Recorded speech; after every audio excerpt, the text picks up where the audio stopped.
Donc bonjour à ceux qui nous ont rejoints, merci d'être là aujourd'hui. Donc on va parler aujourd'hui de la sortie de Drupal 10, qui était prévue hier, qui a pas l'air d'être live à l'heure où on parle, mais c'est assez, normal, dans ce cas-là. Il y avait quelques petits, correctifs de dernière minute. Donc c'est parti. Drupal 10, qu'est-ce qui change concrètement?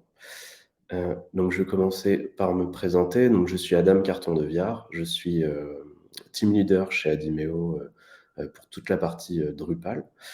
Donc en tant que tel, je m'occupe de manager toutes les équipes, Drupal, de donner, le ton, technique, sur l'orientation qu'on prend dans nos développements.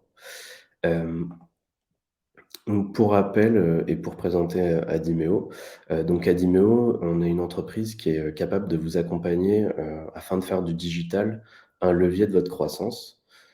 Pour cela, on est capable de vous accompagner, sur, toutes les étapes de transformation digitale, qu'elles soient complètes ou pour un secteur, donné, avec, par exemple, la mise en place de nouveaux outils, de nouvelles organisations, de nouvelles techniques et de nouveaux dialogues avec vos utilisateurs et ou consommateurs.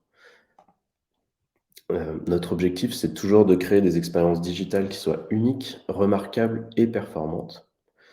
Hem et nos expertises sont réparties dans 4 grands pôles qui sont, le consulting et la stratégie, le design et l'innovation, la production technique et le marketing et l'animation. Donc l'objectif aujourd'hui, c'est de comprendre tous ensemble qu'est-ce qui change réellement avec Drupal 10. Je vais commencer par faire un petit rappel, enfin quelques rappels même sur Drupal. Qu'est-ce que c'est Drupal? Quels sont ses points forts? Et puis après on reviendra un petit peu sur son cycle d'évolution, les nouveautés qui arrivent avec cette nouvelle version et voilà. Et puis on aura un petit temps d'échange aussi, si vous avez des questions. Donc Drupal, c'est un CMS, open source qui est développé en PHP, qui existe depuis, 2001, hem, qui est très utilisé parmi les CMS et qui a une communauté, qui contribue au projet, qui est assez importante, heu, avec de nombreux modules contribués, des thèmes. Il est souvent mis en avant pour sa flexibilité, ses performances et son aspect sécurisé. Donc c'est une solution sécurisée, il y a une équipe de sécurité qui est très active. On a des releases de sécurité, tous les mois qui sortent le troisième mercredi. S'il y a des failles majeures qui sont détectées, il peut y avoir des releases à d'autres moments. Le corps de la solution, bien sûr, est couvert, mais aussi, un grand nombre de modules contribués, les plus populaires, mais pas que. Et ces mises à jour, elles ont été rendues de plus en plus simples grâce à l'utilisation de Composer, qui est un gestionnaire, de paquets, PHP et bientôt peut-être aussi des mises à jour automatiques, on en parlera plus tard. Parmi les CMS les plus utilisés, sur le marché, c'est celui qui subit, le moins d'attaques. Hem, il faut savoir aussi que Drupal, une de ses caractéristiques, c'est que, depuis sa version 8, il s'appuie sur Symfony. Donc Symfony, c'est un framework, de par ce mix entre CMS et cette base de framework, on dit aujourd'hui que Drupal, c'est un, CMF, donc Content Management Framework. Voilà. Par rapport à un CMS, c'est un logiciel qui est, avant tout, destiné à la conception et la mise à jour dynamique de sites web, donc gestion du contenu, travailler à plusieurs dessus, avec des workflows de contribution, de publication, tout en séparant les opérations de gestion de la forme, et du contenu. Un framework, en revanche, c'est plus une boîte à outils, un ensemble cohérent de composants éprouvés et réutilisables. Des bibliothèques, des classes, des helpers, des API. Et donc dans Drupal, on retrouve les deux. Au-delà du fait que Drupal s'appuie sur des briques de Symfony, Drupal met aussi à disposition ses propres outils. Donc c'est ce que je dis, ici. Ce qui fait que Drupal, de par tous, ces outils qui sont mis à disposition, c'est une solution qui est très extensible et qui se connectent très bien avec d'autres outils, très interopérables. Donc on a une trentaine d'API internes, on a des outils issus de Symfony bien sûr, mais d'autres qui sont propres à Drupal et les modules contribués peuvent aussi proposer leurs propres outils. Donc ce qui fait qu'avec tout ça, les développements spécifiques, ils sont simplifiés on part pas de zéro à chaque fois, on ne doit pas tordre, la solution, qu'on utilise. On peut s'appuyer sur des outils qui sont mis à notre disposition et donc ces développements spécifiques qui sont pas custom, hein, qui sont spécifiques, ils sont maintenables et réversibles, du coup beaucoup plus facilement. Hem, Après évidemment comme, toutes les solutions modernes, on peut exposer des flux d'API très simplement, on peut en consommer aussi et heu et c'est important. C'est important aussi de dire que Drupal, c'est une solution performante. Elle a un système de cache et surtout d'invalidation parce que mettre du cache en place, c'est pas très compliqué. Ce qui est difficile, c'est de l'invalider de manière pertinente, c'est-à-dire, quand il y a un contenu qu'on modifie, que ça soit, répercuté, immédiatement sur le site, en production.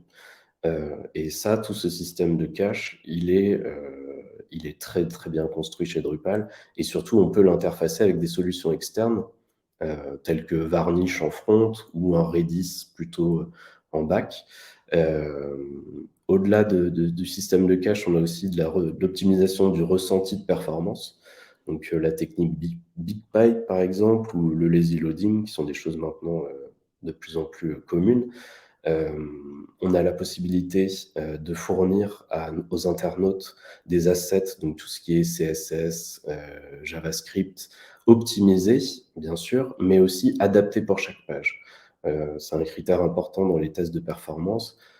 Est-ce que le site embarque sur chacune des pages l'ensemble du CSS et du JavaScript, du site? Ou est-ce qu'il ne va proposer que, ce qui est utile pour la page que l'utilisateur, consulte. Donc avec Drupal, on a des moyens, c'est pas automatique, il faut que les développeurs, fassent en sorte que ce soit le cas, mais en tout cas, on a vraiment des moyens, très simples pour faire en sorte de fournir que ce dont, l'utilisateur a besoin pour une page donnée. Hem et il y a aussi, tout un travail qui a été fait sur les images avec, la possibilité de fournir, des images adaptées à la résolution, du device qui est utilisé et à sa densité de pixels également. Et puis avec des formats aussi comme WebP qui sont, beaucoup plus légers, quand le navigateur de l'utilisateur est capable de l'interpréter. Il faut savoir aussi qu'avec Drupal, une de ses caractéristiques, c'est que l'expérience de contribution, en tant qu'utilisateur du back-office, quand on crée des contenus, cette expérience-là, elle est ajustable. Le back-office de Drupal, il est comme son front, on peut l'étendre, l'adapter. Il y a une gestion native des workflows également, il y a une gestion des droits et des rôles qui est très poussée. Il y a un WYSIWYG, qui est nativement inclus, qui est CK Editor, on va en reparler un petit peu après. Et puis, on a la possibilité de mettre plein de descriptions, de créer des pages d'aide à la contribution, enfin voilà, on peut vraiment adapter énormément, le back office. Et d'ailleurs, un exemple que je prends, c'est chez nous, chez Adimeo. Pour tous les sites qu'on développe pour nos clients, on met en place, un menu de contribution, dédié, qui est complètement spécifique et on ne va retrouver dedans que les éléments qui sont utiles, pour la contribution en fonction du projet, de l'utilisateur, de ses droits et également, par exemple, quand, nos contributeurs se connectent au back office, ils vont être redirigés vers une page, une sorte de tableau de bord qui va regrouper, hem, tous ces liens-là de manière, dépliée, qui va, permettre d'accéder très rapidement à, ce dont, les contributeurs ont besoin, créer une nouvelle actualité, modifier la page de liste, et cetera, qui vont être des choses, totalement, adaptées, au projet sur lequel, on on met en place, ces développements. Donc voilà, maintenant que j'ai fait ce rappel sur Drupal, parlons un petit peu de son cycle d'évolution. Donc son cycle d'évolution, il est très, alors avant de rentrer effectivement dans le comment, hem, peut-être un petit rappel sur les versions majeures de Drupal qui actuellement, sont encore, on va dire, dans la nature. Donc Drupal 7, Drupal 8, Drupal 9, Drupal 10 et un jour Drupal 11. Donc à ce propos, Emmanuel vient de lancer un petit sondage pour voir, vous, quelle version de Drupal vous utilisez éventuellement. Heu et ouais, qui peut toujours être intéressant. Hop, je participe aussi. Et donc, on a, toutes ces versions de Drupal qui coexistent. Qu'est-ce que ça veut dire? Pourquoi? Donc, Drupal 7, est la version, qui est sortie en 2011, donc, et qui va arrêter sa vie, et qui va arrêter d'être couvert, sur l'aspect sécurité, à partir du 1er novembre 2023. À la base, il devait s'arrêter, il y a 2 ans, en 2021, mais à cause du Covid et de tout ce que ça a engendré, il a été décidé, de repousser, de 2 ans, la fin de vie de Drupal 7, étant donné tous les sites qui sont encore sur Drupal 7. Et sachant que pour passer de Drupal 7 à 8, 9 ou 10, il faut refondre totalement le site, il faut tout recommencer à zéro. On peut récupérer les contenus, on peut, on peut s'inspirer de l'existant, mais une refonte totale est nécessaire parce qu'en fait, à partir de Drupal 8, on est parti sur un nouveau socle avec Symfony donc, et les versions Drupal 8, 9 et 10 sont liées dans le sens où, pour passer de Drupal 8 à Drupal 9, c'est comme une grosse mise à jour. Euh, il y a peut-être des modifications à faire, mais concrètement, on ne va pas refaire son site. On va juste corriger et enlever le code qui serait déprécié ou ce genre de choses. Mais en réalité, c'est comme une grosse mise à jour. Alors que il y a une vraie rupture technologique entre Drupal 7 et ceux d'après. Donc en réalité, Drupal 8, 9, 10, on pourrait parler de Drupal 8 plus pour les désigner, c'est-à-dire à partir de Drupal 8. Et voilà. Donc là, il y a un petit récap des dates de fin. Donc on voit que Drupal 8 n'est plus couvert depuis novembre 2021 et que Drupal 9 sera couvert jusqu'à novembre 2023. Donc on a un peu moins d'un an pour faire le passage sur Drupal 10, qui sera lui encore valable jusqu'en 2026. Ce que ça dit tout ça aussi, c'est que, enfin, pourquoi est-ce qu'on est capable de savoir que, par exemple, Drupal 11 va sortir en 2024? C'est parce qu'ils ont adopté, l'équipe du corps de Drupal a adopté un cycle de mise à jour qui est beaucoup plus prévisible qu'avant et qui est basé sur les dépendances majeures de Drupal. Donc, comme je disais, il y a Symfony, Drupal s'appuie sur des briques complètes du framework Symfony, comme le routing, l'injection de dépendance, le kernel. Donc là, on est sur des choses très techniques. Si ça vous intéresse, Emmanuel va mettre un lien vers la liste de toutes ces briques de Symfony qui sont utilisées dans le corps de Drupal. Mais ce n'est pas la seule dépendance majeure de Drupal. Il y a également CK Editor et Twig. Donc CK Editor, c'est l'éditeur de texte WYSIWYG qu'on retrouve dans le back-office et qui est un projet à part entière. Et c'est notamment à cause de CK Editor que la sortie de Drupal 10 a été décalée en décembre. À la base, ça devait être plus tôt dans l'année.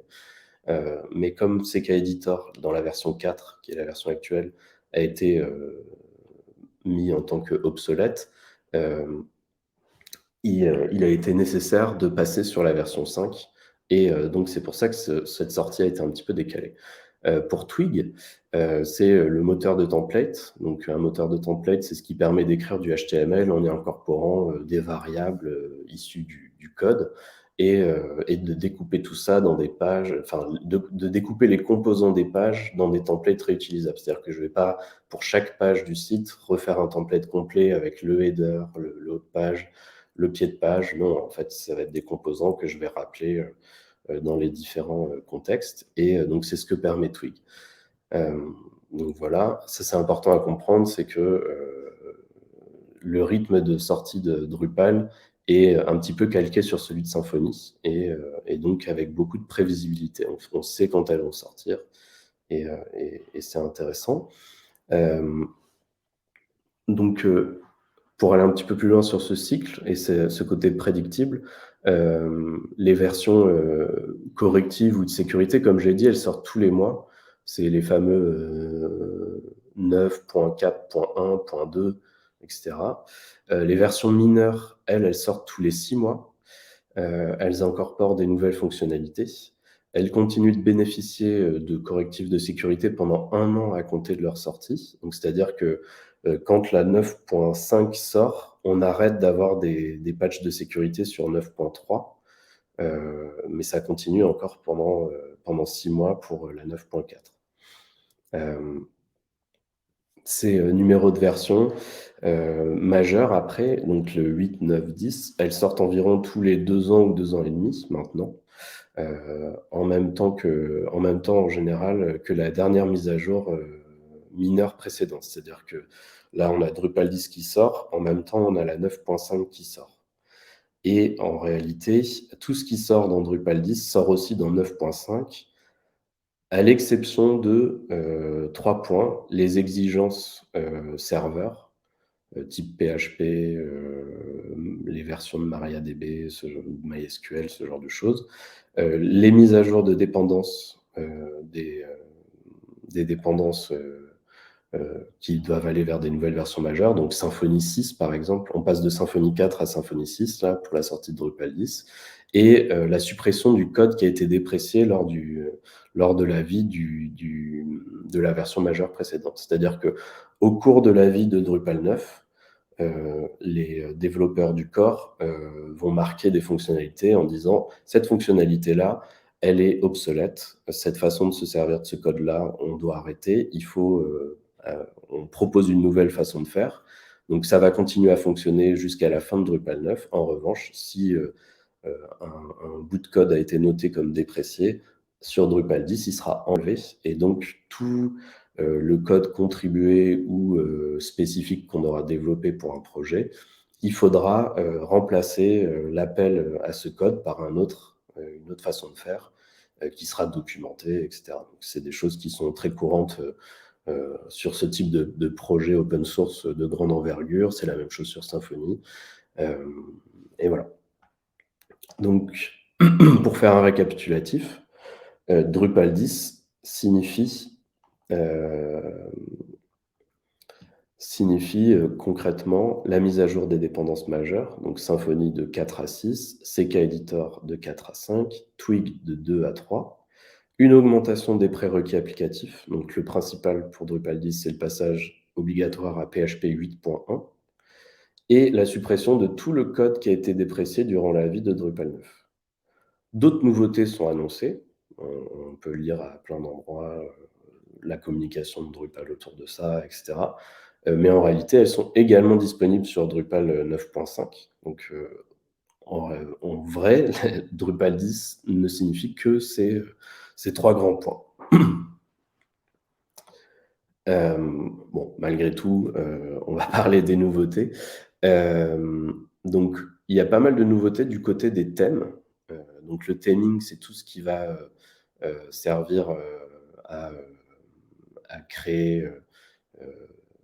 Enfin, c'est tout l'ensemble du CSS, du JavaScript qui va être servi au navigateur, que ce soit pour le site public ou pour son back-office, son interface d'administration. Donc, une des nouveautés là qui coïncide avec la sortie de Drupal 10, c'est qu'on va changer le thème front par défaut. Donc le thème accessible aux utilisateurs finaux, que ce soit des internautes ou dans le cadre d'un intranet, ou peu importe, mais en tout cas pour les utilisateurs finaux du projet, le thème par défaut, maintenant quand on va installer un Drupal, quand on va installer un nouveau Drupal, ça sera Olivero. Alors en réalité, c'est un thème qui existe depuis Drupal 9.1, mais c'est maintenant le thème par défaut. Ce thème, qu'est-ce qu'il a comme caractéristique? Bah, il est accessible, il est beaucoup plus accessible, que son prédécesseur. Il est, dans un but de 100 d'accessibilité. Il est beaucoup plus simple et moderne en termes de design. L'ancien thème par défaut de Drupal était assez vieillissant dans son aspect et l'objectif ici, c'est d'avoir quelque chose de beaucoup plus épuré, beaucoup plus, enfin quelque chose qui puisse rester pertinent pour, 5 ou 10 ans. Et il est plus flexible, au niveau, de ses paramètres. Il a beaucoup plus de paramètres, il est beaucoup plus paramétrable et en termes aussi, d'utilisation des nouveautés de Drupal, heu, il répond à beaucoup plus de choses. Alors, le thème front de Drupal, c'est intéressant, c'est une vitrine, c'est un standard, mais en réalité, la grande majorité des sites, qu'on va développer, on va les faire avec un thème sur mesure. On va pas s'appuyer sur le thème qui est fourni, par défaut, en tout cas pas pour des projets, on va dire d'envergure. Donc j'ai mis quelques petites captures, donc la page d'accueil, c'est avec un site de démo qui est fourni, avec Drupal. Quand on l'installe, on peut le mettre en mode démo. Donc c'est un site de recettes de cuisine. Voilà pour, la page de détail. Donc c'est du très classique, c'est très épuré, c'est plutôt agréable, il y a pas de problème, mais comme je dis, ça a pas un grand intérêt. En réalité, on fait toujours un thème sur mesure, pour, pour nos projets. En revanche, ce qui est plus intéressant, c'est le thème, de l'administration, donc du back office et qui est, par défaut maintenant Claro, qui pareil existe depuis plus de 2 ans, mais qui devient le thème par défaut quand on installe un nouveau Drupal aujourd'hui. Donc pareil, il est plus accessible, que son prédécesseur largement et il est plus épuré et moderne. C'est un vrai vent de fraîcheur sur le back office de Drupal, c'est vraiment beaucoup plus agréable à la contribution. D'ailleurs, c'est tellement agréable que chez Adimeo, ça fait 2 ans qu'on l'utilise sur tous nos projets, parce que la différence est vraiment majeure. Ce qui est intéressant à savoir, c'est qu'il a été construit en même temps qu'un vrai design system pour ce back office. Donc ce qui va grandement faciliter, le travail sur les prochains thèmes d'administration, on va dire officiels ou, contribués. On peut déjà citer Gin, qui est, un thème qui est en train d'être, un thème d'administration qui est en train enfin sur lequel, les développeurs travaillent et qui est fait par la même équipe que Claro et qui est directement tiré de Claro et qui devrait prochainement sortir en version stable. Il ne l'est pas encore. Je vous ai mis une petite capture, donc on voit Claro, je ne sais pas si vous avez déjà l'habitude de Drupal actuellement, vous verrez la différence, sinon ça vous parlera peut-être pas trop, mais on est sur, des formulaires, beaucoup plus, aérés et du coup, Jean, donc le futur, qui est encore, avec un parti pris encore plus poussé, en termes d'interface et qui est très intéressant.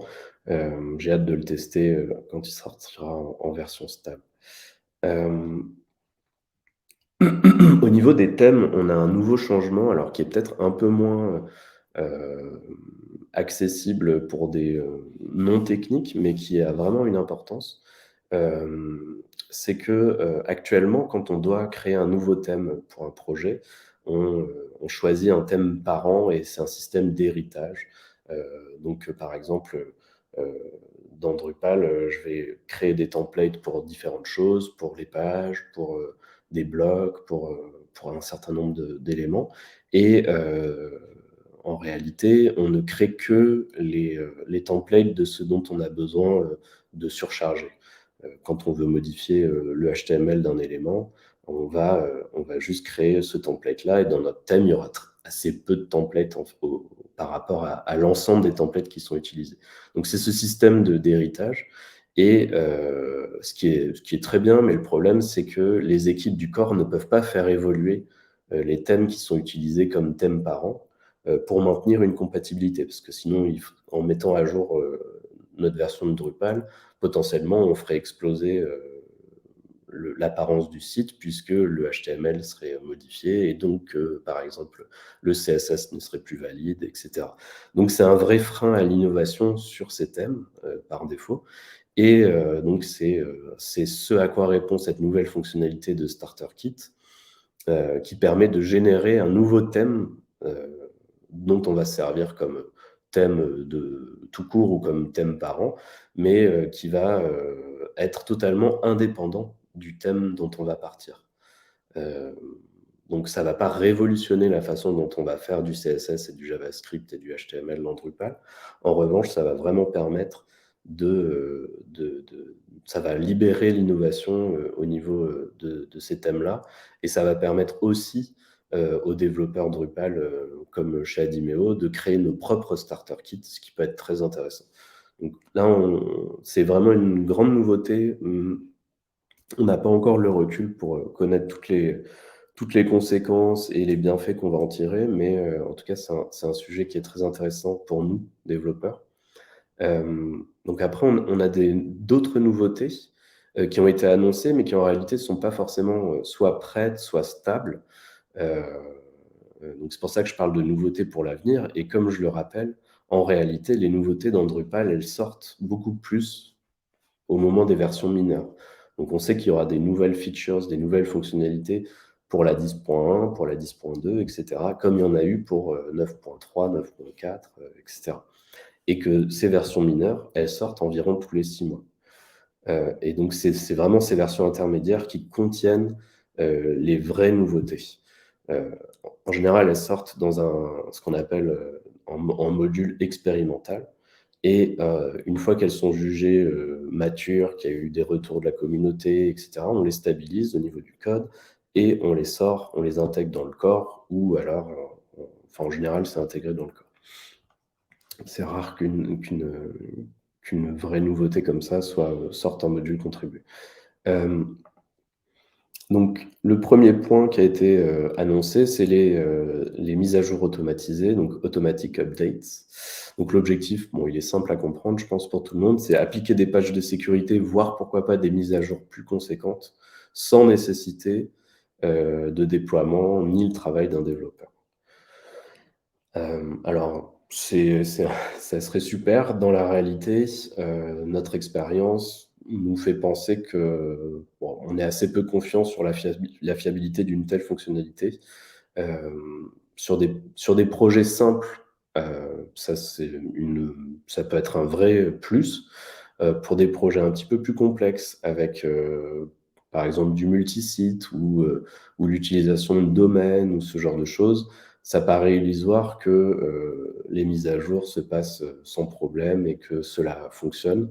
Ça pose aussi des questions en termes de de versionning, de comment, bien, si les mises à jour sont faites automatiquement et qu'elles ont des répercussions, sur la structure de la configuration, c'est normalement des choses qui sont enregistrées et versionnées, dans Git, et qui risquent de poser des soucis en cas de déploiement automatisé, qui n'auraient pas encore, les mises à jour, ou enfin bon, voilà, il y a plein de problèmes potentiels qui peuvent se poser.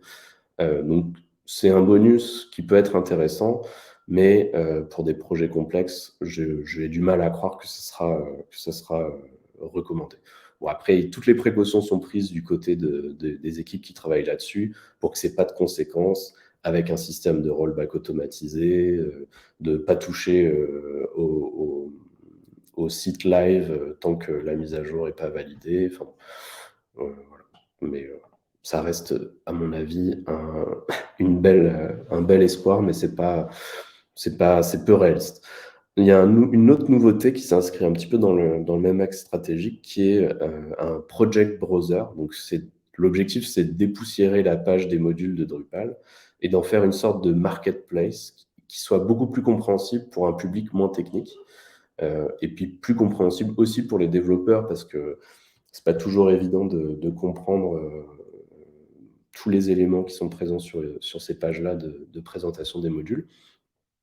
Donc, comme je disais, c'est un peu dans le même axe stratégique, d'essayer de rendre Drupal un petit peu, plus utilisable comme un outil, low code. Alors on va pas parler de no code, mais, au moins low code, heu et d'imaginer un futur avec, des webmasters, site builders qui seraient à même de maîtriser, de construire, des sites, assez ambitieux, sans toucher ou très peu, à l'aspect, code. Donc c'est assez étonnant que cet axe, stratégique soit creusé, parce qu'en réalité, la sortie de Drupal 8, elle a vraiment, elle est vraiment allée dans le sens inverse. Elle a rendu Drupal beaucoup plus difficile d'accès pour les développeurs et beaucoup plus professionnel aussi dans son approche.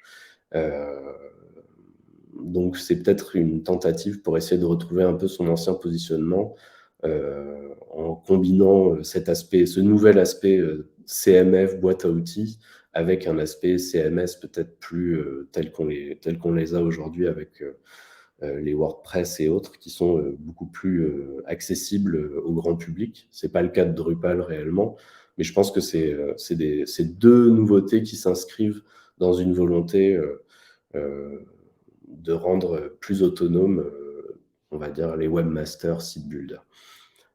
C'est pas inintéressant, ça peut permettre, des outils intéressants.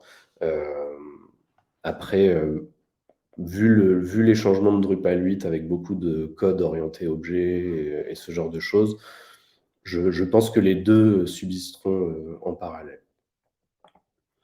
Hem, une nouveauté qui nous semble chez Adimeo la plus significative, fonctionnellement parlant, parce qu'évidemment toutes les autres nouveautés, on va dire les mises à jour de Symfony, dans le cœur et cetera, sont très importantes et vont avoir des répercussions. CK Editor, la nouvelle version, elle va aussi améliorer, la contribution, mais je veux dire ça reste un WYSIWYG. Là, on a une vraie nouvelle, fonctionnalité, donc c'est les workspaces. Donc ça va permettre de créer, dans son site une version de son site au niveau du contenu, décorrélée de la version, publique. Donc on va pouvoir, créer un espace, donc un workspace, un espace de travail, qui sera donc non accessible aux utilisateurs, enfin à l'utilisateur final, hein, que ce soit un internaute, ou autre. Et dans cet espace de travail, on va pouvoir ajouter des nouveaux contenus, on va pouvoir modifier des contenus existants, on va pouvoir supprimer des contenus éventuellement. Et quand on sera satisfait, de notre espace de travail, avec un seul clic, on pourra, publier tous ces changements et donc les appliquer, ces changements, au site, live, au site public. Donc, on va pouvoir vraiment, travailler sur, un ensemble de contenus, les valider tranquillement et puis tout publier d'un coup, sans risque, sans difficulté. Donc ça, c'est déjà présent là dans Drupal 10 ou 9.5. C'est un module expérimental donc, et il est déjà fonctionnel, hein, je l'ai testé. Je pense qu'il y a plein de choses à gérer en termes de droits, en termes de sécurité, donc il n'est pas encore, utilisable en production. En revanche, on peut imaginer, si tout va bien, que sa version stable, puisse sortir, dans la prochaine ou la version mineure d'après, c'est-à-dire dans 6 mois ou 1 an, avec les 10.1 ou 10.2. Après ça peut être plus tard, mais le plus probable, vu l'avancement du projet, c'est que ce soit dans ces eaux-là. Donc ça, c'est vraiment la nouveauté la plus marquante à mon sens. Alors voilà pour ma présentation. Donc comment est-ce qu'Adimeo, on peut éventuellement vous accompagner dans ces problématiques-là? Donc si vous êtes par exemple encore sur Drupal 7, pour une migration vers D7, c'est quelque chose qu'on a l'habitude de faire. Alors pour rappel, ça nécessite une refonte, technique, complète du site. Il faut recréer, à partir d'un nouveau Drupal, 10. La reprise des contenus, elle est possible, soit automatiquement, soit on peut aussi proposer des reprises manuelles selon, la complexité ou le nombre de contenus. Si vous êtes sur Drupal 8 ou Drupal 9, on peut vous accompagner aussi, sur, une migration, vers Drupal 10. Dans le cas de Drupal 8, c'est vraiment «urgent» entre guillemets puisque cette version, comme je l'ai dit précédemment, elle est plus couverte par les mises à jour de sécurité. Et pour Drupal 9, en revanche, on a jusqu'au 1er novembre 2023, donc on a un petit peu plus de temps, mais il faut quand même prévoir, cette mise à jour. Également, on peut vous accompagner bien sûr pour tout projet de refonte de site, d'applicatifs, web, des évolutions, des maintenances. Quels que soient vos besoins, on est capable de répondre, pour, la stratégie, le conseil, la conception fonctionnelle, la conception, graphique et UX, et évidemment pour la conception technique et le développement, voire, la maintenance et le marketing contenu. Donc, avant de répondre à vos questions, je vais juste vous parler des prochains webinars. Donc, on a 3 prochains webinars, jusqu'à février. Le premier qui concerne, les 7 étapes pour construire et réussir une stratégie digitale, B2B. On a un webinar SEO, toutes les bonnes pratiques techniques pour faire décoller votre site, web, qui sera le 26 janvier 2023, que j'animerai avec Marine Soroko, et l'intégration des API dans les projets web, qui sera le 3 février 2023. Donc maintenant, je vais peut-être prendre du temps pour répondre à vos questions. Je vais regarder le sondage. Donc on sait bien, on a beaucoup de gens qui sont sur Drupal, en version 9. Un petit peu de Drupal 8, donc attention à vous, il faut quand même pas tarder à passer sur la version 9.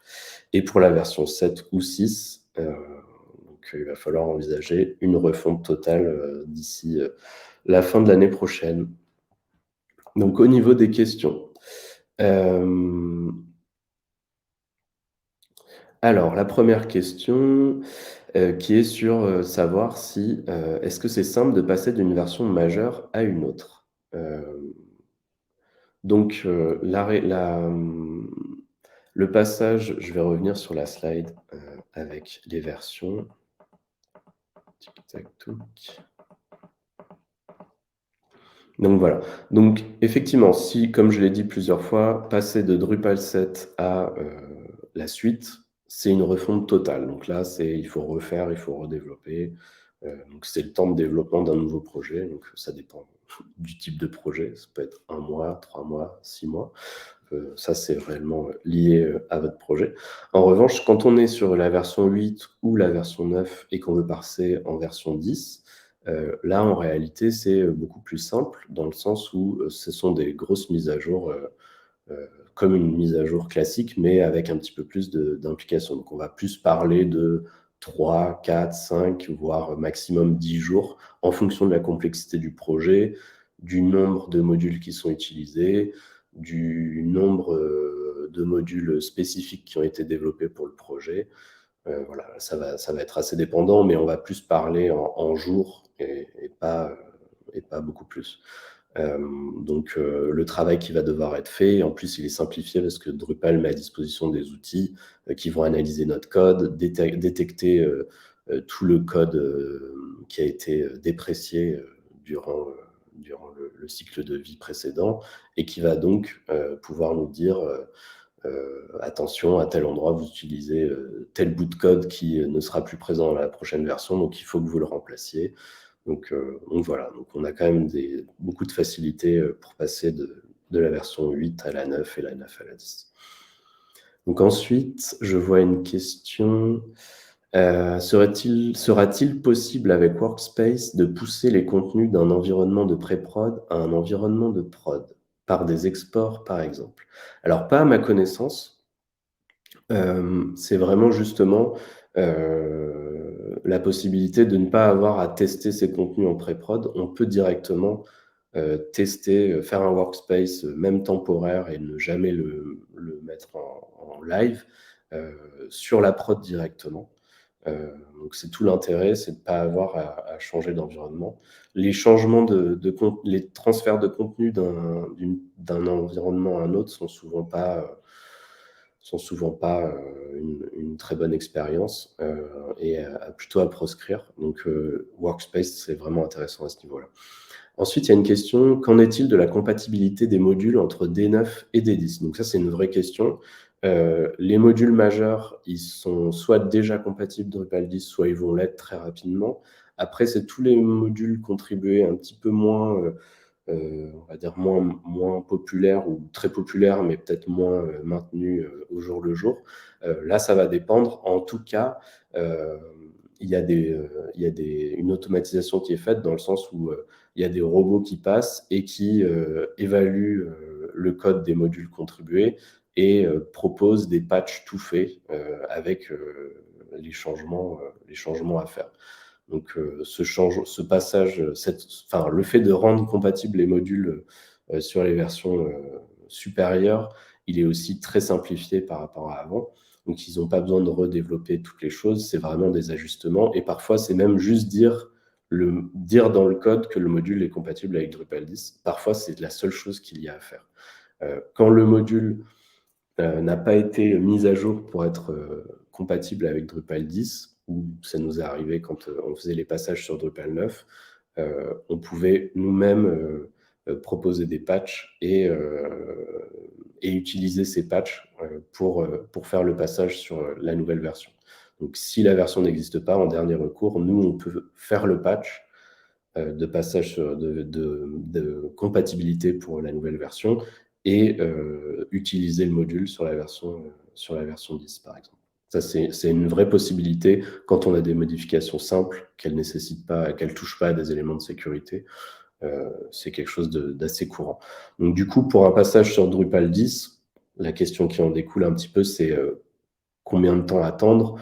Vu que Drupal 9 est encore couvert pendant presque un an, moi je resterai encore actuellement au moins 2-3 mois sur Drupal 9 avant d'envisager le passage sur Drupal 10.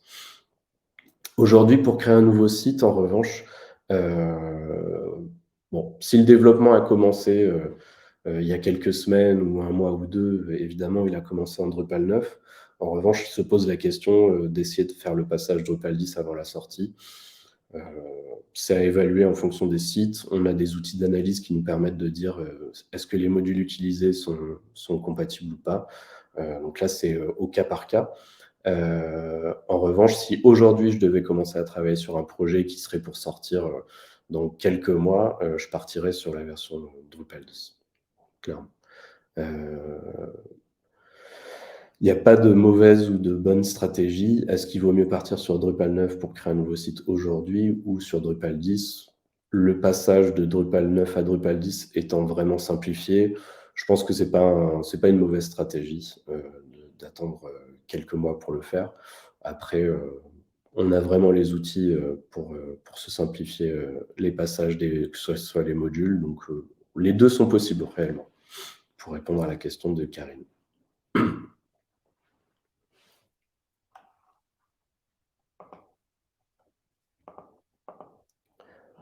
Alors, est-ce qu'on a quelques questions supplémentaires?